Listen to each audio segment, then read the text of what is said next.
Well, good afternoon, everybody. Now, I know the issue du jour is obviously what's going to happen later this afternoon, this evening, particularly with some of our relentless focus on the tax credits, the ACA tax credits.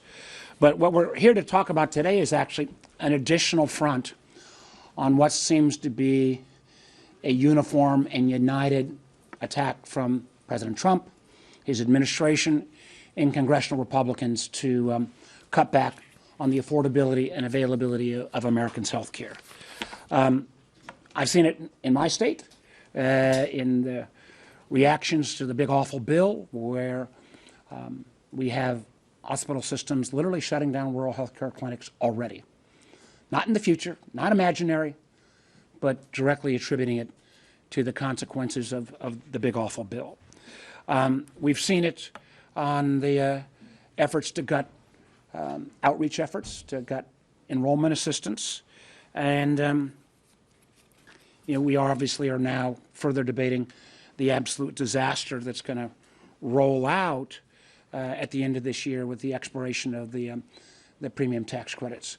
And I would point out on that, we're also starting to see, I think, efforts from the administration to delay the letters going out, to hide the fact of these enormous rate cases. I can tell you in Virginia, we've looked at examples where a couple making, folks in their 60s making $80,000 a year in Virginia Beach could see premium increases of $800 a month. Outrageous. And, on top of that, I just think one of the things we need to do a better job at is, whether it's the Medicaid cuts or the premium tax credits, this is not going to just affect those folks.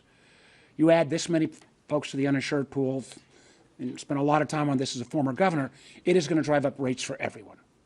This is a wholesale attack on health care.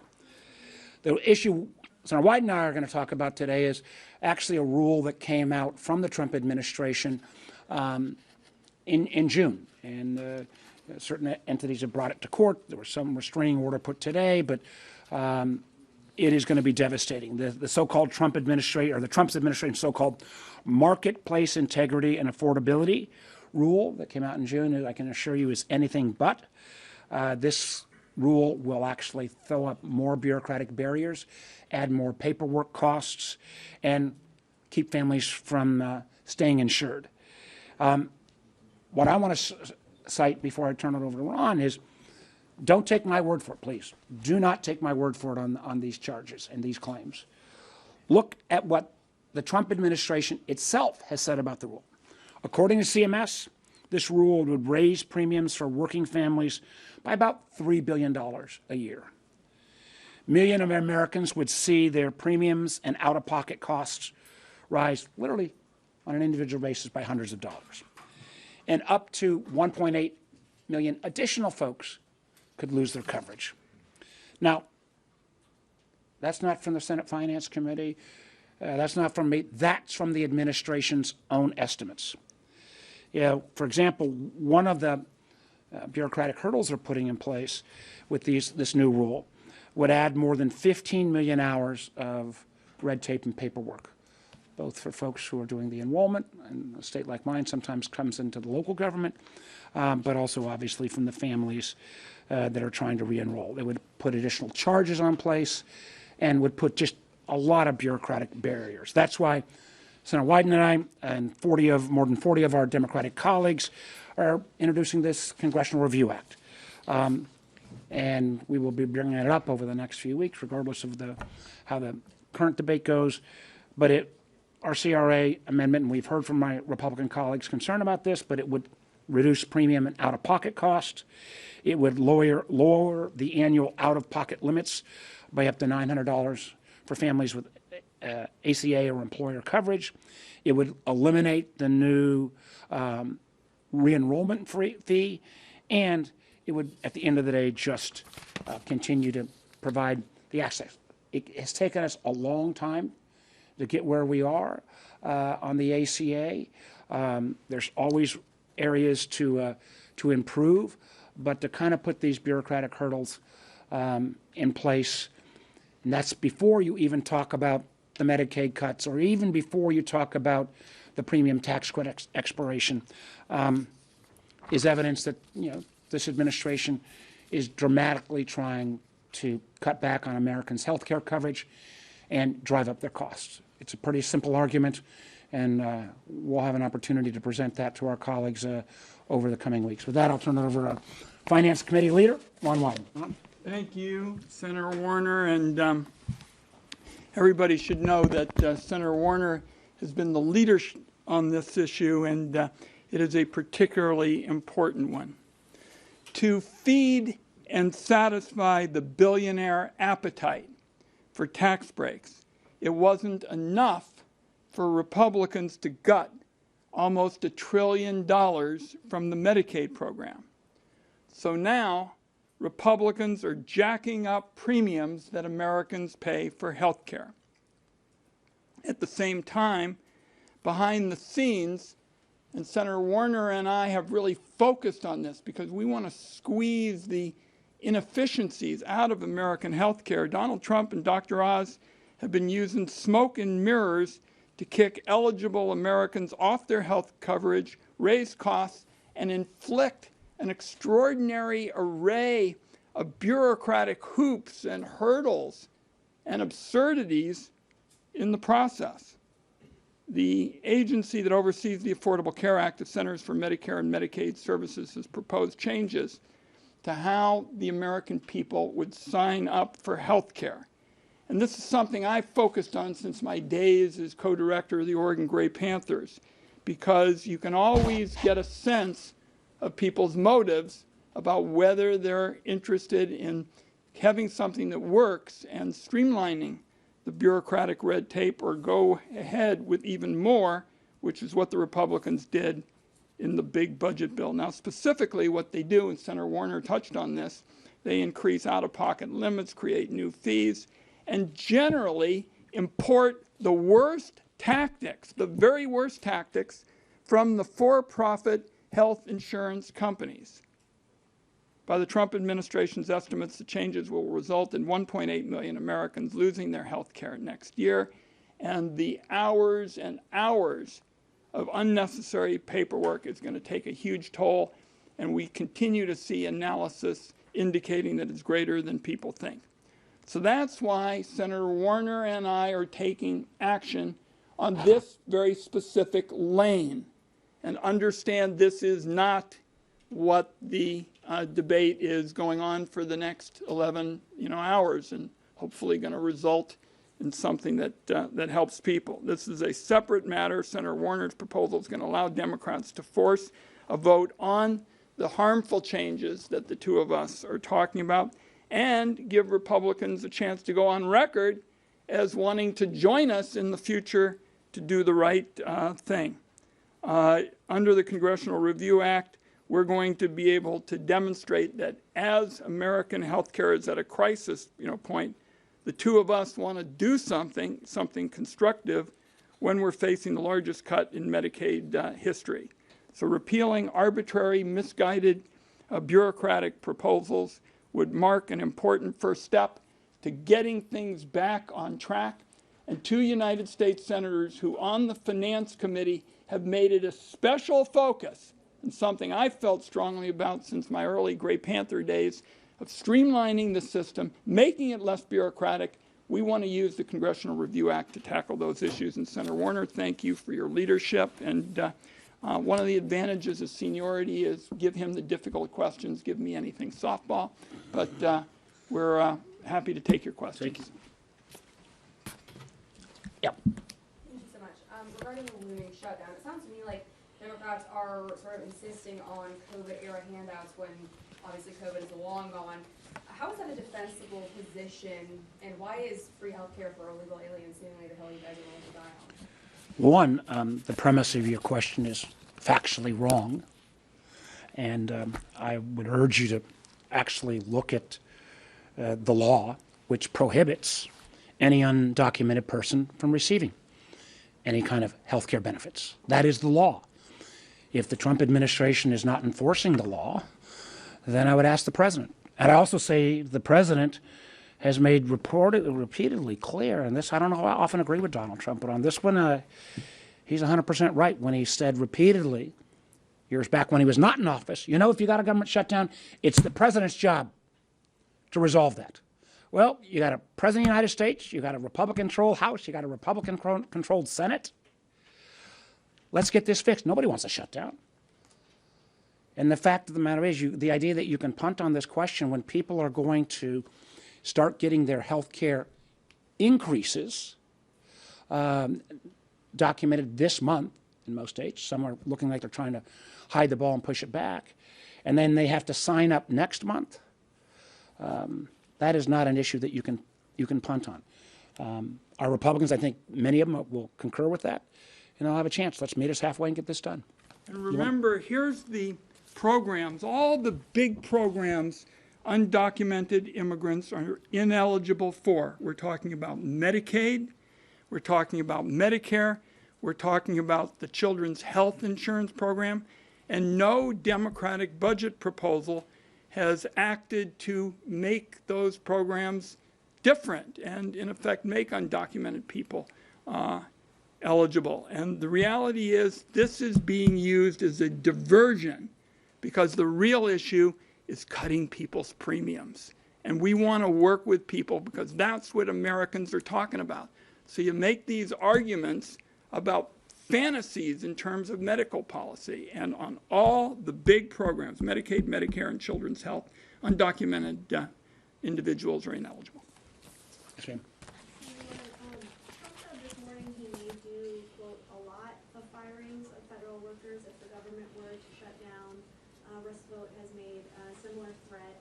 Does that kind of affect how you're approaching? No, listen, we've got lots of federal workers in Virginia.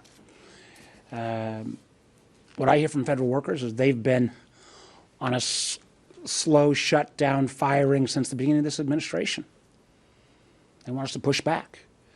And the idea, this shows, I think, frankly, particularly with Mr. Vogt, the absolute cruelty of this guy. I mean, he's thinking that these workers, their families, are trading blocks or can be fired willy-nilly.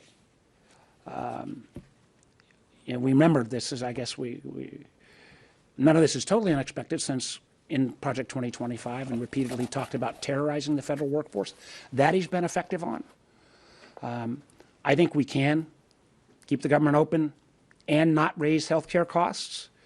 We ought to do it. Again, I have been very amazed at the kind of comments I've got from federal workers who are saying they've been terrorized enough, they want us to push back against this administration. Can you take the Republicans' word on the tax credit expiration thing? Like, what would satisfy Democrats with that to get their vote? Again, I'm not, guess what, I'm not going to negotiate. I don't think everyone was going to negotiate in this room, but I'll tell you this. It's more than a little funky that in many states, these numbers are supposed to go out this month, because that's the first time that people are going to say, holy crap, my rates are going up $800 a month. And I think we are seeing states, some places trying to push back that notification. If they were all sanguine about this isn't going to blow up in their face, they wouldn't mind the information going out now. And you don't negotiate with yourself. For weeks now, we have been interested in negotiating with them. And Senator Warner and I have done a lot of negotiating in the healthcare space. For example, we got a 26-0 vote in the Senate Finance Committee on reining in pharmaceutical price gouging through these PBMs. So this is not something we made up in order to have a press conference 11 hours before, the bell goes off. We want to work with people. We've been trying to work with people. We understand the consequences of what happens on November 1st, but we got to be met halfway, and we haven't. Yes. One of the things that the Republicans are pointing out here, the Obamacare, or the COVID-19 relief package is fraught with lots of fraud later on, and they're concerned about the the Obamacare tax credits and were allowing those making upwards of $600,000, they were included, plus the CBO reports that in 2025 alone, 2.3 million people received credits for which they were not eligible. How do you square that? Well, we're indicating at every part of this that we're interested in rooting out. We had a press conference on this very place a few months ago, indicating we're willing to root out waste and inefficiency. We're willing to do it. But much of what they have been saying over the last few days, in other words, they're making a big deal out of people who are lawfully present, for example. That's something that they've used as a kind of, buzzword. Well, the reality is refugees and asylum recipients and the like, they're here legally. So let's get down to actual talks about specific cases. And CBO in particular has said that some of the people that they're talking about, they wouldn't characterize as illegal or unauthorized. Yes. Have you heard from your Senate Republican colleagues about support for your CRA, and when do you expect to vote on the Senate floor on it? We've got a little bit of timeline now. It's been filed. We have to trigger the clock. I think we've got, a couple months. I think we've got some time on this. But listen, there are all of these issues, and I think I've been in every bipartisan gang there's been. If you got rational people sitting down, you can get to a solution. And we have heard concerns, again, kind of rebutting some of the false information out there that this is some, funds for, illegal, undocumented folks. Just not the case. The rational ones realize this is going to blow up their states. The CRA specifics that we're talking about right now. In Virginia, we've got an independent health marketplace, driven by the insurance companies, others.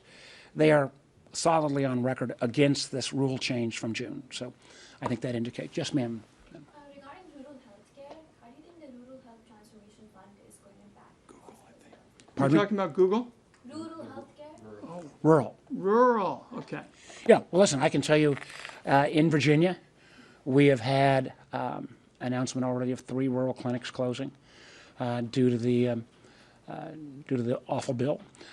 We have, ironically, in certain areas, other hospitals that have indicated they will close. And what is sometimes frustrating is that the hospital systems will then come in and lobby me. But one system, for example, we had our event across the street because the hospital system was so afraid of offending the Trump administration. But the data, this is the irrefutable part. We can argue back and forth. But communities in my state that voted 75% for Donald Trump are going to take it worse than anywhere else because they are rural hospitals, they depend on Medicaid, they depend on people being enrolled in the exchanges. If people get blown off because of the premium increases, they're going to leave the system. They don't disappear. They're going to show up in the emergency room.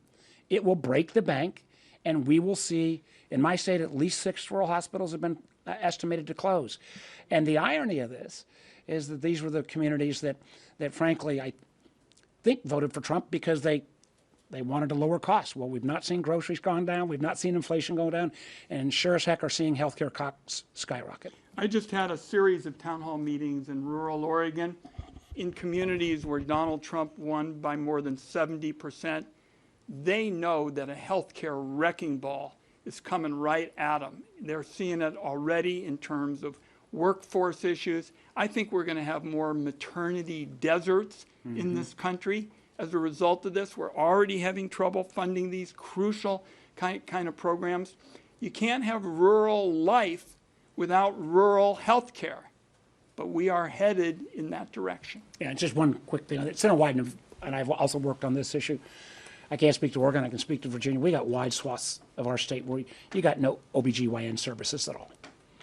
And if you ever try to attract resurgence in those communities, if you've got to travel 2 or 3 or 4 hours to get health care to have a baby, your economic prospects are. Why don't we take one other one? Yes.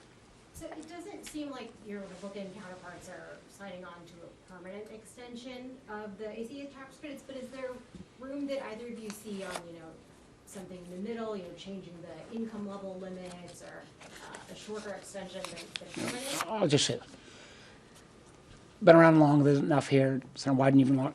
When there's a will, there's a way. But I'm not going to lay out things here. What we have not seen so far is we have an absolutist demand with a meeting with the president literally only 24 hours before the deadline. As a former governor, I would have been laughed out of the room if I'd brought in my Republican-controlled legislature 24 hours before and say, my way or the highway. That's just not the way the system ought to operate. And remember, this has been the way they've approached this from the very beginning. We didn't have any big open markups and things like that. They just drove this thing through, and healthcare is now the biggest part of the American economy. You would think that you would spend some time working with people like us who've specialized in this area, and we got stonewalled every step of the way. And contrast that with the PBM bill, which involves billions of dollars. We had scores of meetings and open sessions with all sides, and our door is always open. We want people to know we like legislating and doing it in a constructive and bipartisan way. You got to have people to join you. We'll Thank stick you, guys. around. Thanks, everybody. Thanks, everybody.